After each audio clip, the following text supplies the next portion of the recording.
Noli Me Tangere. Ang Noli Me Tangere ay isang nobela ni Dr. Jose Rizal na inilathala noong 1887. Ipinapakita nito ang pang-aabuso ng mga Espanyol at ng simbahan sa Pilipinas. Ang kwento ay tungkol kay Crisostomo Ibarra, isang binata na bumalik mula sa Europa upang magtayo ng paaralan. Ngunit naharap sa katiwalian ng mga praile. Pinapakita rin nito ang mga trahedya ng mga ordinaryong mamamayan tulad ng pamilyang Sisa. Ang nobela ay naging mahalaga sa paggising ng kamalayan ng mga Pilipino laban sa kolonyalismo.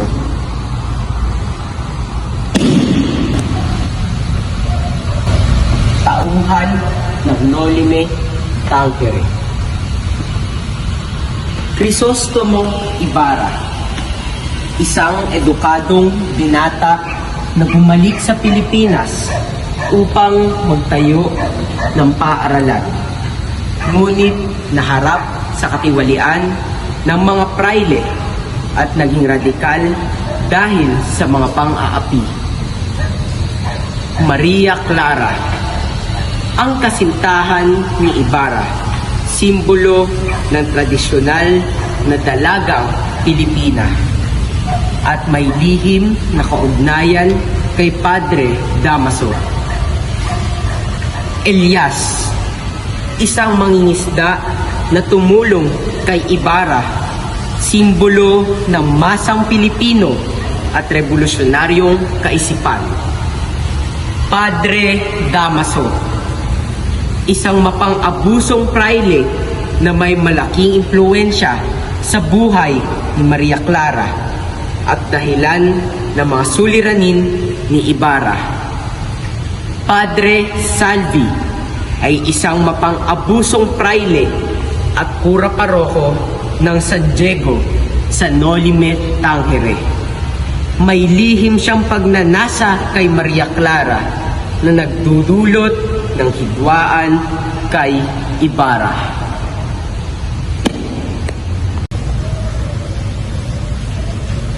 Pag-unlad ng tauhan.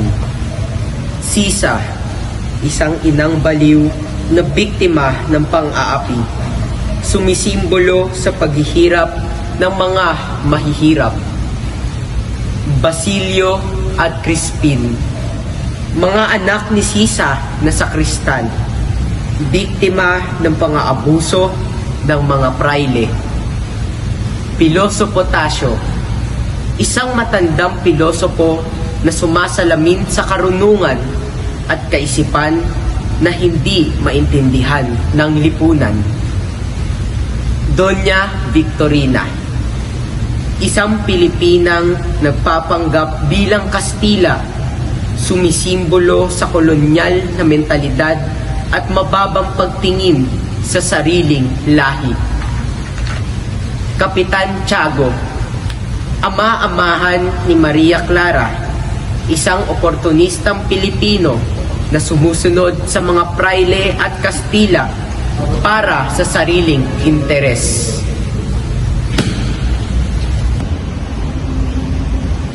Ang pagkakasunod-sunod ng mga pangyayari. Una, pagbabalik ni Ibarra. Bumalik si Crisostomo Ibarra mula sa Europa upang itaguyod ang edukasyon sa Pilipinas. Kalawa, pagsayubong ng mga tao. Tinanggap siya ng mga tao sa kanyang bayan. Ngunit mga tao tulad ni Padre Damaso na hindi natutuwa sa kanyang pagbabalik. Katatlo, pagkikita nila ni Maria Clara. Nakita ni Ibarra si Maria Clara at muling nagbalik ang kanilang pagmamahalan. Kaapat, ang talumpati ni Ibarra. Nagbigay si Ibarra ng talumpati sa pagtitipon ng mga tao tungkol sa kanyang plano na magpatayo ng paaralan. Kalima, pagkakasangkot sa katiwalaan. Nalaman ni Ibarra ang mga pang-aabuso ng mga pride, lalo na si Padre Damaso, na nagdulot ng hidwaan. Kapito, paghahanap ni Ibarra ng katarungan. Nagsimula siyang lumaban sa katiwalaan sa kanyang bayan, kasama ang tulong ni Elias. Ikawalo, pagsalakay ng mga pride. Nagkaroon ng laban sa pagitan ni Ibarra at ng mga pride na nagdulot ng mas malalim na hidwaan. Kasyam, pagkamatay ni Elias. Sa isang mahalagang pangyayari, namatay si Elias habang tinutulungan si Ibarra, nagbibigay diin sa kanyang pakikibaka.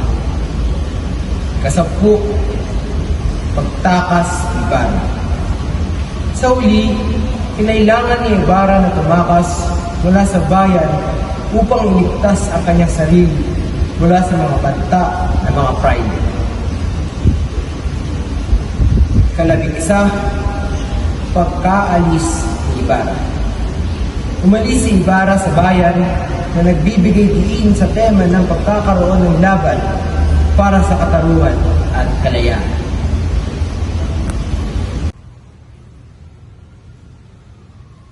Noli me tangere, tensyon at kasukdulan. Ang pagkamatay ni Elias ay isa sa pinakamahalagang kasukdulan sa Noli me tangere. Siya ay isang simbolo ng isang sakripisyo at pakikibaka para sa kalayaan. Ang kanyang pagkamatay habang tinutulungan si Ibarra sa pagtakas mula sa mga praile ay nagdudulot ng matinding emosyon kay Ibarra na naging isang tatak ng kwento. Tagpuan, lugar at panahon ng Noli me tangere. Ang pangunahing tagpuan ng Noli me tangere ay ang bayang San Diego, isang baryong tipikal sa Pilipinas noong panahon ng kolonyal na pamamahala ng mga Espanyol. Nagpapakita rin ng Maynila, partikular sa mga eksena ng pamahalaan at mga elitista. Panahon, ang kwento ay naganap noong huling bahagi ng ika-19 na siglo sa ilalim ng pananakop ng mga Espanyol. Sa panahong ito, malaki ang impluwensya ng simbahan at gobyernong Kastila sa mga Pilipino. Atmosfera ng Noli me tangere. Ang atmosfera ng nobela ay mabigat at madilim dahil sa mga suliranin ng lipunan tulad ng pang-aapi, kawalan ng hustisya at kasakiman. Mayroon ding mga eksenang puno ng tensyon, lalo na sa pagitan ng mga praile at ng mga Pilipinong naghahangad ng pagbabago, gaya ni Crisostomo Ibarra, Dialogo. Estilo ng pagsasalita. Ang estilo ng pagsasalita ng mga tauhan ay nakabatay sa kanilang katayuan sa lipunan. Ang mga praile at opisyal ay may malalim at formal na wikang Tagalog. Si Ibarra na edukado na nag-aral sa Europa ay nakakapagsalita ng may maingat at mapanuring tono. At ito ay nagpapakita ng kanyang mataas na antas ng edukasyon at pag-iisip. Epekto ng dialogo. Ang dialogo ay mahalaga upang maipakita ang tensyon sa pagitan ng mga klase sa lipunan. Halimbawa na lamang, ang mga sagutan ni Padre Damaso at Crisostomo Ibarra ay nagpapakita ng pagnanais ni Ibarra para sa pagbabago at ang mapang-aping kapangyarihan ng makalumang simbahan. Ang malalim na usapan ni Ibarra at Maria Clara ay nagpapakita ng kanilang mga saloobin tungkol sa pag-ibig, relihiyon at pamilya. Tema at simbolismo. Ang pangunahing tema ng Noli Me Tangere ay ang pang-aapi at kalupitan ng mga kolonyalistang Espanyol at ang mga praile sa mga Pilipino. Ipinapakita ng nobela ang malalim na kawalan ng hustisya, diskriminasyon at pang-aabuso ng mga makapangyarihan.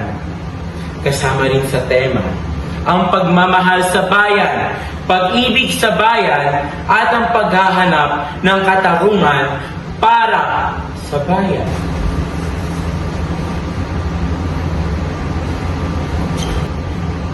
Ang nobela ay puno ng simbolismo.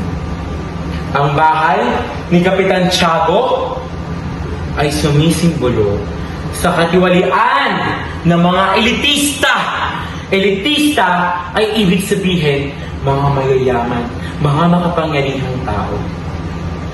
Si Maria Clara ay simbolo ng dalisay at inosenteng Pilipinas na nagdurusa sa ilalim ng pananakop ng mga Espanyol. Si Sisa ay sumasagisag sa mga ina ng bayan na nawalan ng mga anak dahil sa pang-aapi, dahil sa pang-aabuso ng kapangyarihan. Ang sampagitan ng alam ay isang simbolo ng kagandahan at inosente, ngunit naaapi ng mga dayuhan. Direksyon at pagganap. Ang direksyon ng kwento ay malinaw na naglalayong ipakita ang mga problema ng lipunan na nasa ilalim ng kolonyalismong pamamahala ng mga Espanyol. Nagsisimula ito sa pagpapakilala ng mga pangunahing tauhan at ang kanilang mga suliranin hanggang sa masalimuot na pagtatapos, na kung saan ipinapakita ang resulta ng mga pagkilos ng bawat karakter. Ang mga eksena ng Noli Me Tangere ay naglalarawan ng mga bayo, bahay ng mga estrado, simbahan at mga tanawin na kabukiran. Ang mga tauhan ay nakasuot ng damit na naayon sa panahon. Mga barong Tagalog, saya at mga damit na malapraile ang disenyo ng kanilang kwento o ng kanilang palabas ay nagpapakita ng kahirapan at kolonyal na impluwensya. Ilaw at musika. Ang paggamit ng ilaw ay tumutulong sa pagtatakda ng pag-aksyon o pag-arte sa bawat eksena. Ang madilim na ilaw sa mga eksena ng trahedya o tensyon at maliwanag na ilaw sa mga eksena ng pag-ibig at pag-asa ay nakadaragdag sa damdamin ng kwento. Ang musika naman ay tumutulong sa pagpapalalim ng emosyon ng mga eksena, lalo na sa mga bahagi ng nobela, na punong-puno ng bigati at pasak. Ang Noli Me Tangere ay isang makapangyarihang akda na nagpapakita ng realidad ng buhay ng mga Pilipino noong panahon ng kolonyalismo. Sa pamamagitan ng mga tauhan at tema nito, na ipapakita ni Rizal ang mga sugat ng lipunan na kailangang gamutin upang magkaroon ng pagbabago. Ang mga tauhan, dialogo at simbolismo ay epektibong naghatid o naghahatid ng mensaheng makabayan. Inirekomenda ko ang Inirekomenda ko panonood ng Noli Me Tangere upang maunawaan ang kasaysayan at kalagayan ng Pilipinas sa ilalim ng mga Espanyol. Ang nobela ay nagbibigay ng malalim na aral tungkol sa kalagahan ng mga kalayaan, katarungan at pag-ibig para sa bayan. At ang kwento pong nito, ang direktor ay si Jake Paul Paule. Na ginanap at pinanood po namin ng live sa St. Scholastica College of Manila.